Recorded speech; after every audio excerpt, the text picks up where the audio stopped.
saya tidak pernah melupakan mereka dengan tetap memberikan fee setiap penampilan soneta.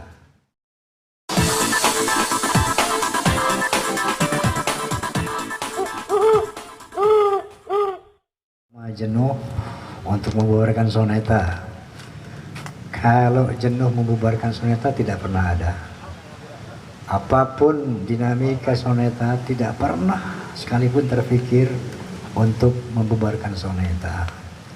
Bahwa saya pernah resah di dalam bermusik ini, iya. Bahwa ketika saya main musik, main film, di sana banyak sekali gangguan-gangguan keimanan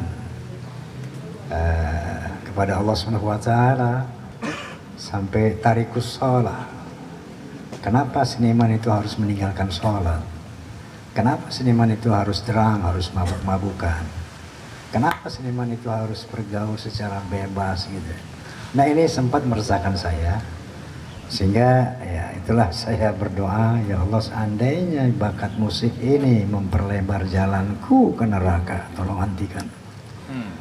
Tapi seandainya bisa membawa kepada keridhoanmu, tolong bimbing saya. Itu kira-kira pernah keresahan ya di dalam bermusik ini. Tetapi itu kira-kira sebelum 13 Oktober 73. Ya, sebelum saya deklarasi soneta sebagai the voice of Muslim. Nah, memang ada keresahan itu, tapi saya berdoa sama Allah, kalau memang hanya bermaksiat-maksiat, oke, sampai sini saja ya Allah, gitu, jangan dilanjutkan. Tapi tidak pernah berpikir bahwa kapan mau bubarin soneta, gitu kan.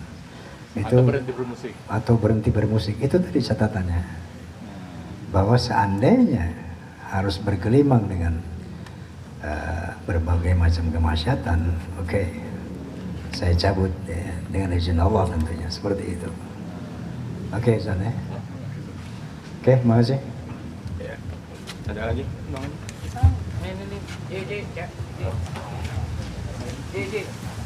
Ini dulu. Ya. Oke, assalamualaikum, selamat sore Pak Haji. Dari mana ini? Dari Selebrita Pagi Trans 7. Oke. Pak Haji kan sudah 50 tahun soneta berjalan pasti. Dan sudah Pak Haji juga sebutkan tadi udah ada beberapa anggota personil yang meninggalkan Pak Haji dan anggota terlebih dahulu.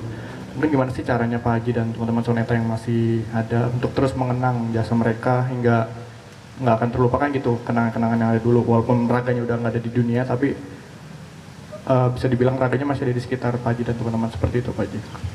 Oke, salah satu cara bahwa saya tidak pernah melupakan mereka dengan tetap memberikan fee setiap penampilan soneta.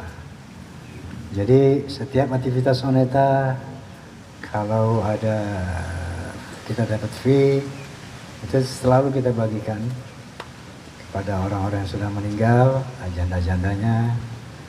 Bahkan ada juga yang jandanya sudah meninggal juga, kita berikan kepada ahli warisnya. Nah, itu salah satu contoh, salah satu cara maksud saya, bagaimana tetap mengikat keluarga ini dan tetap tidak melupakan jasa mereka, kira-kira itu. Selamat sore Pak Haji. Oke, Mas Sore. Pertanyaan selanjutnya saya dari indonesiaifa.com. Selama 50 tahun berkarya, lagu apa yang sangat berkesan untuk Soneta Group? Yang kedua, next setelah 50 tahun ada rencana apa untuk Bang Haji? Terima kasih. Oke, tentunya lagu yang paling berkesan ini kan yang bergejolak di masyarakat kayak gitu ya. Ini pertama ada lagu La Ilaha Illallah. Sampai saya katakanlah diminta klarifikasi oleh Majelis Ulama. Itu tentu sangat berkesan. Yang kedua lagu Rupiah. Tahun berapa itu? Kira-kira tahun 70-an, 74 ya. Itu juga dipermasalahkan oleh waktu itu Menteri Penerangan. Dipermasalahkan. Kemudian lagu Indonesia yang ada sayurnya, yang kaya makin kaya, yang miskin makin miskin, itu juga dipermasalahkan sampai ada katakanlah klarifikasi kepada pihak berwajib saat itu. Dan itu judulnya Indonesia. Kemudian yang berkesan juga adalah lagu Judi. Ya. Judi ini karena bagaimana proses persiapan menciptakan lagu ini cukup lama ya. Karena saya ada observasi bagaimana judi ini diberlakukan saat itu, forecast. Tentunya saja yang terutama adalah Begadang yang paling berkesan karena saya nggak duga lagu ini bakal meledak dan banyak dinyanyikan oleh negara-negara lain ya dengan bahasa-bahasa mereka. Yang jelas saya pernah mendengar itu dalam lagu India, kemudian ya Cina, gitu ya. Itu kira-kira lagu-lagu yang bisa mengesankan. Terima kasih. Nextnya apa Pak Haji? Katanya setelah 50 tahun. Oh ya, setelah 50 tahun ada apa? Kira-kira yang mau ya, artinya dalam bermusik ini ada satu prinsip harus kita tegakkan, bahwa kita harus selalu kreatif, harus selalu inovatif, selalu up to date. Oleh karena itu kita tidak menutup mata terhadap perkembangan musik dunia, dan yang terpenting harus selalu ada pesan. Walaupun itu fun, tapi sebaiknya ada pesan lah ya, kepada pendengar. Dan obsesi saya setelah 50 tahun ini, ada beberapa lagu yang sudah saya siapkan untuk dirilis nanti pada tahun 2021. Insya Allah masih sama temanya, bahwa music is not just for fun, but it has a responsibility. Kira-kira gitu. Makasih.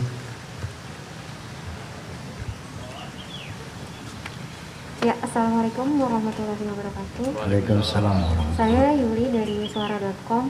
Mau tanya Bang Haji, Bang Haji sendiri memandang musik dangdut sekarang ini seperti apa sih dengan banyaknya pendatang baru, terus penyanyi dangdut yang muda-muda. Terus kemudian kemarin Bang Haji juga sempat duet dengan Bunda Rita Sugiarto. Mungkin ada penggemar-penggemar lama yang juga rindu Bang Haji maksudnya, maaf. Duet dengan Bunda Elvi Sukaisi, itu gimana, ada rencana duet kah? Makasih. Makasih bahwa munculnya generasi muda dangdut tentu ini sangat menggembirakan saya, bahwa secara kualitatif, secara musikalitas mereka ternyata keren-keren ya. Teknik vokalnya bagus-bagus, stage act-nya bagus-bagus, kostum bagus, kemudian dari sisi musisinya juga aransemennya bagus-bagus, karya ciptanya bagus-bagus. Nah, tentu ini buat saya sangat menggembirakan. Kenapa? Karena akan seperti apa musik dangdut ke depan ini sangat tergantung pada kreativitas generasi muda dangdut itu sendiri.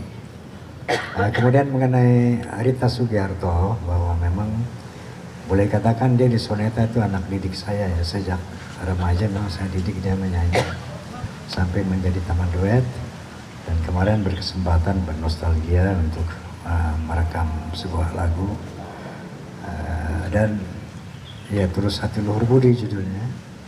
Kemudian dengan Elvi Sukaisi tentunya ini satu duet yang paling harmonis sebetulnya, saya sama Elvi Sukaisi. Dan tentunya saya akan sangat merindukan untuk bisa duet kembali, rekaman bareng lagi. Insya Allah 2021 ini bisa terjadi. Oke ya, terima kasih.